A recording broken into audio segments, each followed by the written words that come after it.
एकादशी व्रतकथा. आमलकी एकादशी. युधिष्ठिर भगवान श्रीकृष्णाला म्हणाले, श्रीकृष्ण, मला फाल्गुन महिन्याच्या शुक्ल पक्षातील एकादशीचे नाव आणि महात्मा सांगण्याची कृपा करावी.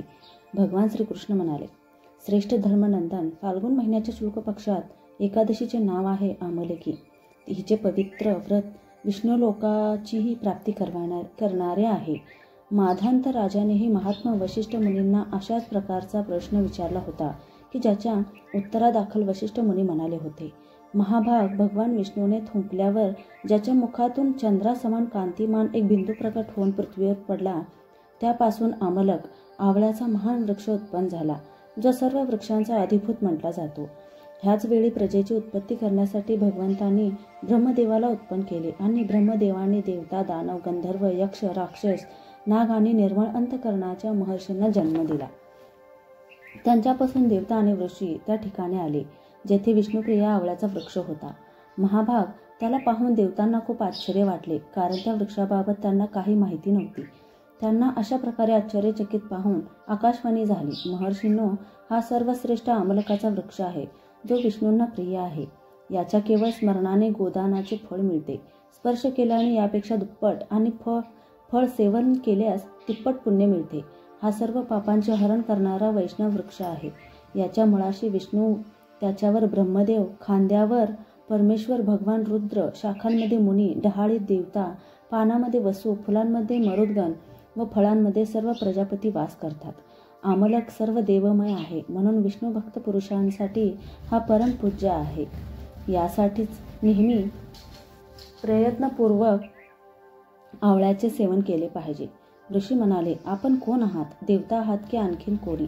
आम्हाला योग्य ते सांगा. पुन्हा आकाशवाणी झाली, जे संपूर्ण भूतांचे कर्ता आणि समस्त स्रष्टा आहेत, ज्यांना विद्वान पुरुषही महत्प्रयासाने पाहू शकतात, तोच सनातन विष्णू मी आहे. देवादिदेव भगवान विष्णूंचे हे बोलणे ऐकून ते ऋषीगण भगवंतांची स्तुती करू लागले. यामुळे भगवान श्रीहरी संतुष्ट झाले व म्हणाले, महर्षीनो, तुम्हाला कोणते अभिष्ट वरदान देऊ? ऋषी म्हणाले, भगवत, जर आपण संतुष्ट असाल तर आम्हा लोकांच्या हितासाठी एखादे असे व्रत सांगावे जे स्वर्ग व मोक्षरूपी फळ प्रदान करणारे असेल. श्री विष्णू म्हणाले, महर्षीनो, फाल्गुन महिन्याच्या शुक्ल पक्षात जर पुष्य नक्षत्राने युक्त एकादशी असेल तर ती महान पुण्य देणारी व मोठमोठ्या पापांचा नाश करणारी आहे. ह्या दिवशी आवळ्याच्या वृक्षाजवळ जाऊन जेथे रात्री जागरण केले पाहिजे. यामुळे मनुष्य सर्व पापांमधून मुक्त होतो आणि 1000 गोदानाचे फळ प्राप्त करतो. विप्रांनो, हे व्रत सर्व व्रतामध्ये उत्तम आहे, जे मी तुम्हा लोकांना सांगितले आहे. ऋषी म्हणाले, भगवान, या व्रताचा विधी सांगावा. याचे देवता आणि मंत्र काय आहे? पूजा कशी करावी? त्यावेळी स्नान व दान कसे केले पाहिजे? भगवान विष्णू म्हणाले, ब्राह्मणांनो, या एकादशीला यजमानाने पहाटे दंतधावन करून हा संकल्प करावा की हे पुंडरीकाक्ष, हे अच्युत, मी एकादशीला निराहार राहून दुसऱ्या दिवशी भोजन करेन. आपण मला शरण घ्या. असा नियम घेतल्यानंतर पापी, चोर, पाखंडी, दुराचारी, गुरुपत्नीगामी व मर्यादाभंग करणाऱ्या लोकांशी त्याचे बोलू नये.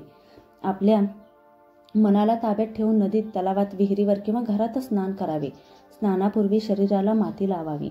माती लावण्याचा मंत्र: अश्वक्रांते, रथक्रांते, विष्णुक्रांते, वसुंधरे, मृत्तिके हरमे पाप जन्म कोट्या समर्पताम. वसुंधरे, तुझ्या अंगावर घोडे आणि रथ चालत असतात. तसेच वामन अवताराच्या वेळी भगवान विष्णूने देखील तुला आपल्या पायांनी मोजले होते.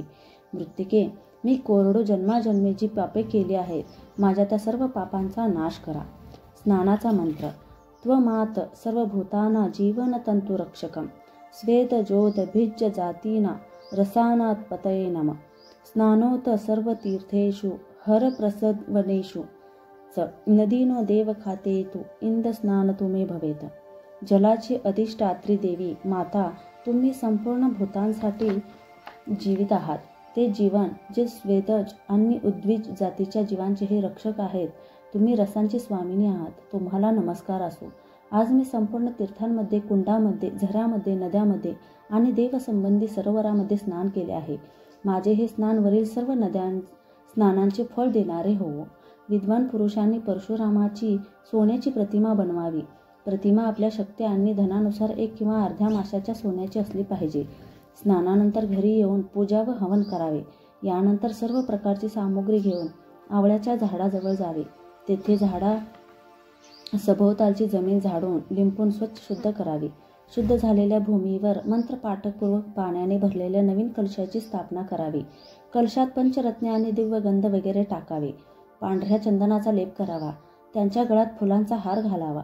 सर्व प्रकारच्या धूपांचा सुगंध पसरवावा. रांगेत दिवे सजवून ठेवावे.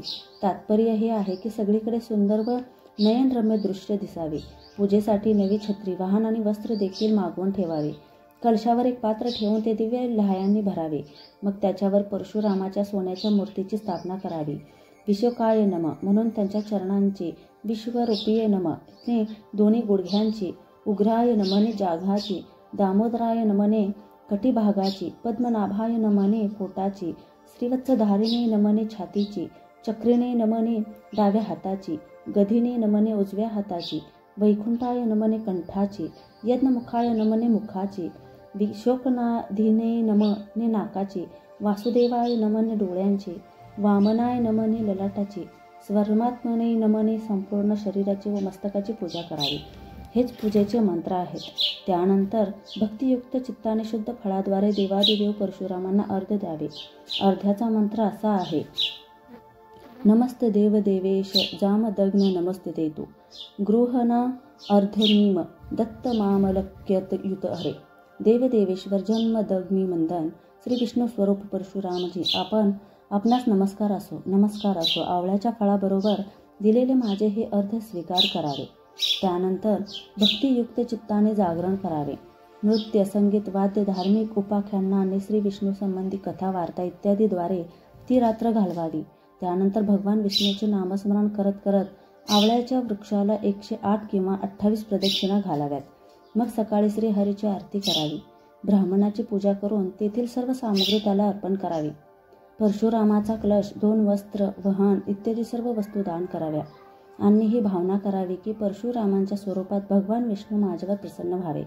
त्यानंतर आमलका एकादशी आमलकाला स्पर्श करून त्याला प्रदक्षिणा घालावी आणि स्नान केल्यानंतर विधीपूर्वक ब्राह्मणांना भोजन घालावे. नंतर कुटुंबियासह बसून स्वतः देखील भोजन करावे. सर्व तीर्थ केल्यानंतर जे पुण्य मिळते ते सर्व प्रकारचे दान दिल्याने जे फळ मिळते ते सर्व वरील विधीच्या पालनाने सुलभ होते. सर्व यज्ञापेक्षाही जास्त फळ मिळते. यात किंचितही संशय नाही. हे व्रत सर्व व्रतांमध्ये उत्तम आहे. वसिष्ठ मुनी म्हणतात, महाराज एवढे बोलून देवेश्वर भगवान विष्णू तेथेच अंतर्धान झाले. त्यानंतर त्या सर्व ऋषींनी वरील व्रताचे पूर्णपणे पालन केले. नृपश्रेष्ठ, अशा प्रकारे तुम्ही देखील या व्रताचे अनुष्ठान केले पाहिजे. भगवान श्रीकृष्ण म्हणतात, युधिष्ठिर, हे दुर्लभ व्रत मनुष्याला सर्व पापांपासून मुक्त करणारे आहे. धन्यवाद.